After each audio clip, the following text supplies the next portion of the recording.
நம்ம Ashwin sweets and snacks export பண்றதுக்கு 7373041434 மற்றும் www.ashwinsweets.com கான்டாக்ட் பண்ணுங்க. 12 ஆண்டுகளுக்கு பிறகு கும்பகோணம் வரதராஜ பெருமாள் கோவிலில் அத்திவரத தரிசனம் தொடங்கிய நிலையில் தமிழகத்தின் பல்வேறு பகுதிகளில் இருந்தும் ஆயிரக்கணக்கானோர் வருகை தந்து நீண்ட வரிசையில் காத்திருந்து சுவாமி தரிசனம் செய்து வருகிறார்கள். இது தொடர்பான விவரங்களோடு செய்தியாளர் கார்த்திகேயன் இணைந்திருக்கிறார். கார்த்திகேயன், விவரங்கள். வணக்கம்.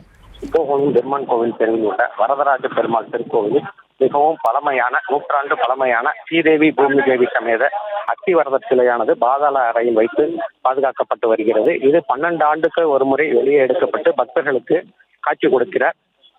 கடந்த 2013ஆம் ஆண்டு காட்சி கொடுத்த பின்பு பாதாள அறையில் வைக்கப்பட்டிருந்த அத்திவரதருடைய சிலையானது இன்று பக்தர்களுக்கு காட்சிக்காக இன்று எடுத்து வைக்கப்பட்டுள்ளது. இதனைத் தொடர்ந்து இன்றைக்கு அதிகாலை முதலே ஏராளமான பக்தர்கள் நீண்ட வரிசையில் நின்று அத்திவரதரை தரிசனம் செய்து வருகிறார்கள்.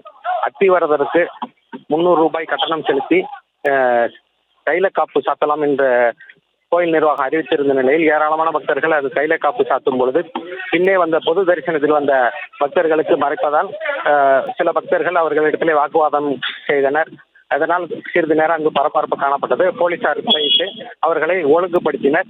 ஏராளமான போலீசார் பாதுகாப்பு பணியில் ஈடுபட்டு வருகின்றனர். விவரங்களுக்கு நன்றி கார்த்திகேயன்.